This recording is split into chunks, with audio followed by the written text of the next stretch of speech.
ओम नमः भगवते वासुदेवाय। ओम नमः भगवते वासुदेवाय। ओम नमः भगवते वासुदेवाय। श्रीमद्भागवत गीता যথাযথ দশম অধ্যায় বিভূতি যোগ শ্লোক 18। विस्तरेणात्मनो योगं विभूतिं च जनार्दन भूय कथयतीप्तिः सिन्वान्तो नास्ति मेहमृतम्। বিস্তরেণ বিস্তারিত ভাবে আত্মন তোমার যোগম যোগ বিভূতিম বিভূতি চ ও জনার্দন হে জনার্দন ভূয় পুনরায় কতয় বল তৃপ্তি তৃপ্তি হি অবশ্যই সিন্নন্ত শ্রবণ করে ন অস্তিন হচ্ছে না মে আমার অমৃতম উপদেশামৃত। অনুবাদ: হে জনার্দন, তোমার যোগ ও বিভূতি বিস্তারিতভাবে পুনরায় আমাকে বলো, কারণ তোমার উপদেশামৃত শ্রবণ করে আমার পরিতৃপ্তি হচ্ছে না, আমি আরো শ্রবণ করতে ইচ্ছা করি। তাৎপর্য: অনেকটা এই ধরনের কথা শৌনক মুনির নেতৃত্বে নৈমিষারণ্যের ঋষিরা সুত গোস্বামীকে বলেছিলেন। সেই বিবৃতিটি হচ্ছে বয়ং তু ন বিস্ত্রিপ্যাম উত্তম শ্লোক বিক্রমে যস্মিন্নতং রস জ্ঞানং সাধু সাধু পদে পদে। উত্তম শ্লোকের দ্বারা বন্দিত শ্রীকৃষ্ণের অপাকৃত লীলা নিরন্তর শ্রবণ করলেও কখনো তৃপ্তি লাভ হয় না। ভগবানের সঙ্গে অপাকৃত সম্পর্কে যারা যুক্ত হয়েছেন তারা পদে পদে তার অপাকৃত লীলা রস আস্বাদন করেন। শ্রীমদ্ ভাগবতে এভাবেই অর্জুন ভগবান শ্রীকৃষ্ণ সম্বন্ধে, বিশেষ করে কিভাবে তিনি সর্বব্যাপ্ত ভগবান রূপে বিরাজমান তা জানতে অকান্তিকভাবে আগ্রহী। এখন অমৃত সম্বন্ধে বলতে গেলে ভগবান শ্রীকৃষ্ণের সম্বন্ধে যে কোনো বর্ণনা অমৃতময় এবং ব্যবহারিক অভিজ্ঞতার মাধ্যমে এই অমৃত আস্বাদন করা যায়। আধুনিক গল্প, উপন্যাস ও ইতিহাস ভগবানের অপাকৃত লীলা থেকে ভিন্ন। জাগতিক গল্প উপন্যাস একবার পড়ার পরেই মানুষ অবসাদ বোধ করে, কিন্তু ভগবান শ্রীকৃষ্ণের লীলা শ্রবণে কখনোই ক্লান্তি আসে না। সেই জন্য সমগ্র বিশ্ব ব্রহ্মাণ্ডের ইতিহাস ভগবানের অবতার সমূহের লীলা কাহিনী বর্ণনায় পরিপূর্ণ। যেমন পুরাণ হচ্ছে অতীতের ইতিহাস, যাতে রয়েছে ভগবানের বিভিন্ন অবতারের লীলা বর্ণনা। এভাবে ভগবানের এই সমস্ত লীলা কাহিনী বারবার পাঠ করলেও নিত্য নব নব রসের আস্বাদন লাভ করা যায়। শ্লোক 19।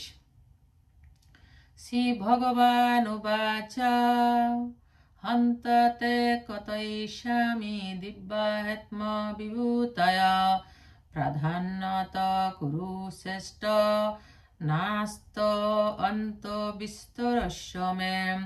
শ্রী ভগবান উবাচ, পরমেশ্বর ভগবান বললেন, হন্ত হাতে তোমাকে, কথই স্বামী আমি বলবো, দিব্যা দিব্য হি অবশ্যই, আত্মবিভূতয় আমার বিভূতি সমূহ, প্রাধান্যত যেগুলি প্রধান, কুরুশ্রেষ্ঠ হে কুরুশ্রেষ্ঠ, নাস্তি নেই, অন্ত অন্ত বিস্তরস্য বিভূতি বিস্তারের, মে আমার। অনুবাদ: পরমেশ্বর ভগবান বললেন, হে অর্জুন, আমার দিব্য প্রধান প্রধান বিভূতি সমূহ তোমাকে বলবো, কিন্তু আমার বিভূতি সমূহের অন্ত নেই। তাৎপর্য: ভগবান শ্রীকৃষ্ণের মহত্ব তার বিভূতি উপলব্ধি করা সম্ভব নয়। স্বতন্ত্র জীবাত্মার ইন্দ্রিয়গুলো সীমিত এবং তা দিয়ে কৃষ্ণ বিষয়ক তত্ত্ব পূর্ণরূপে জানা অসম্ভব।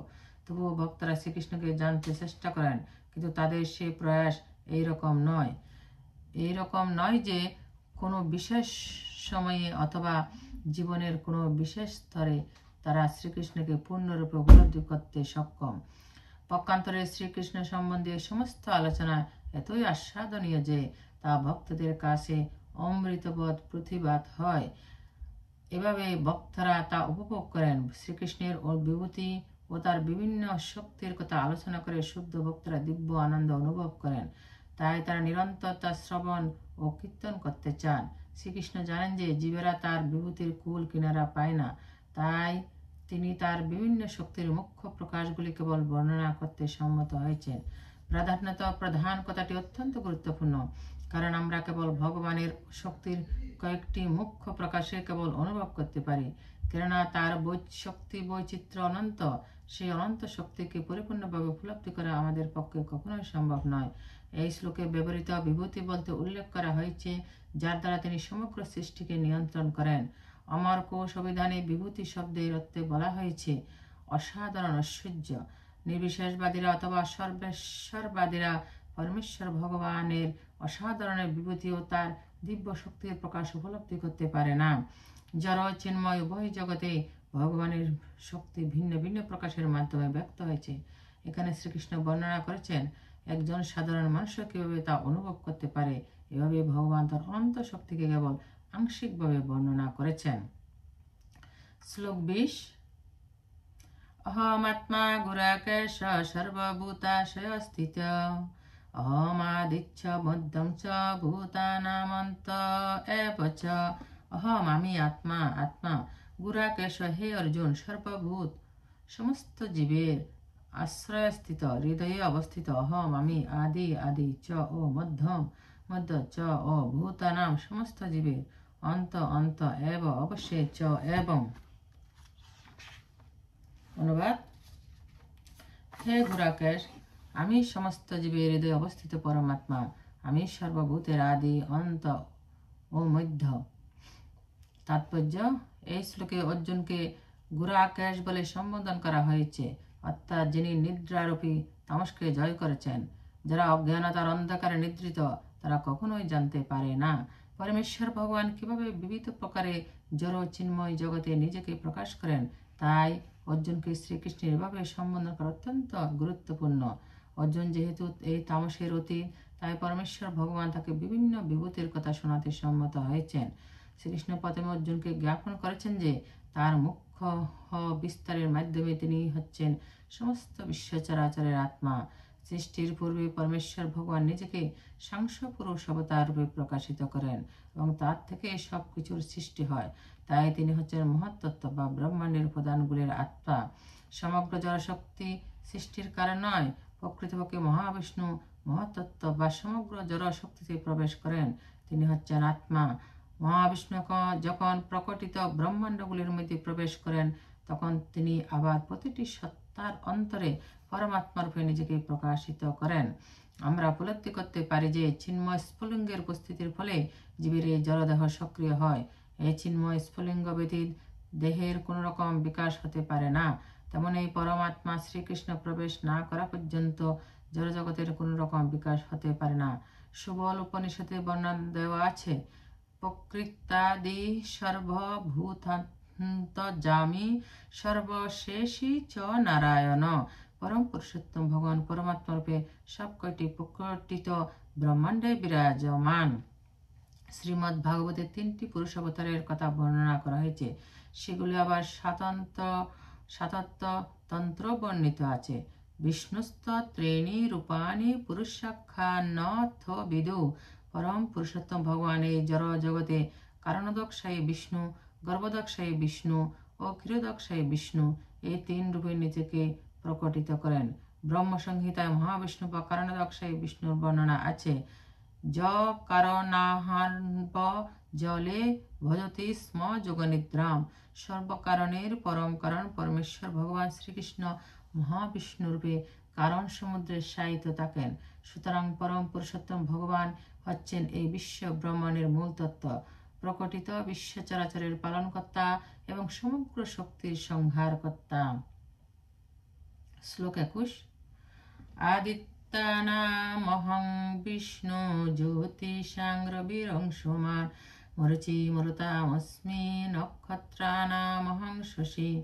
আদিত্যানাম আদিত্যদের মধ্যে অহম আমি বিষ্ণু, বিষ্ণু জ্যোতিষাম জ্যোতিষ্কদের মধ্যে, রবি সূর্য, অংশুমান কিরণশালী, মরুচি মরুচি, মরুতা মরুতের মধ্যে, অস্মি হই, নক্ষত্রানাম নক্ষত্রদের মধ্যে, অহম আমি শশী চন্দ্র।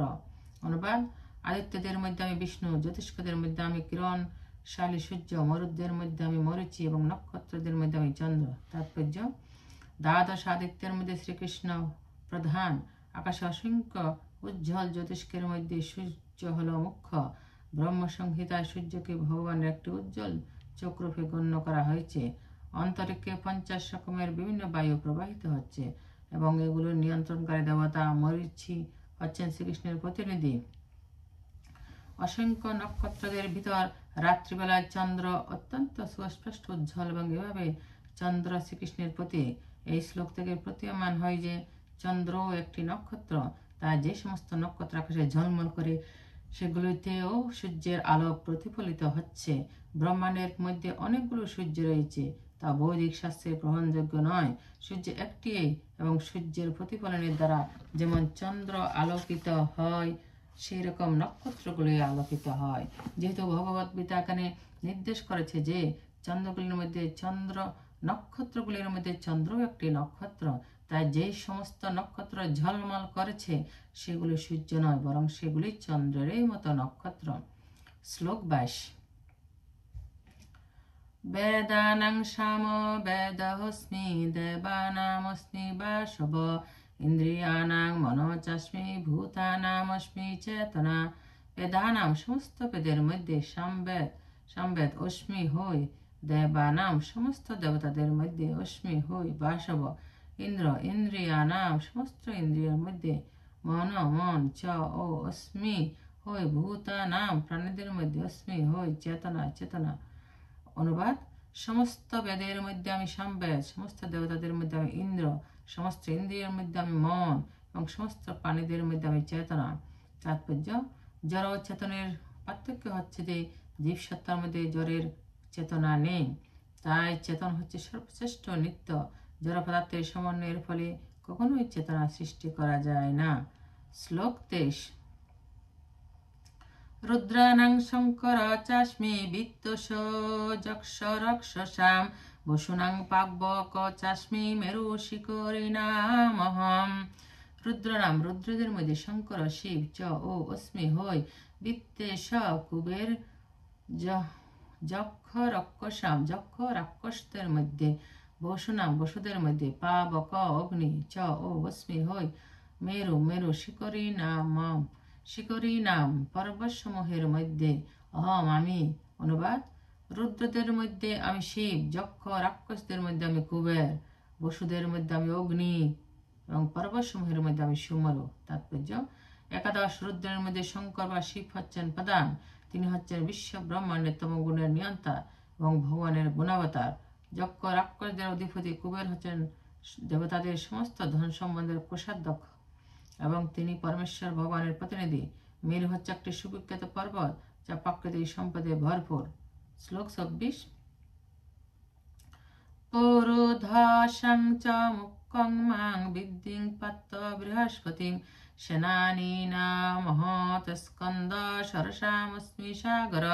পুরুধাসাম পুরোহিতদের মধ্যে চ ও মুখ্যম প্রধান মাম আমাকে বিদ্ধি জানবে পাত্ত হে পিতাপুত্র বৃহস্পতি সেনানীনাম সেনাপতিদের মধ্যে হম আমি স্কন্দ কার্তিকেয় সরসাম সমস্ত জলাশয়ের মধ্যে অস্মি হই সাগর সাগর।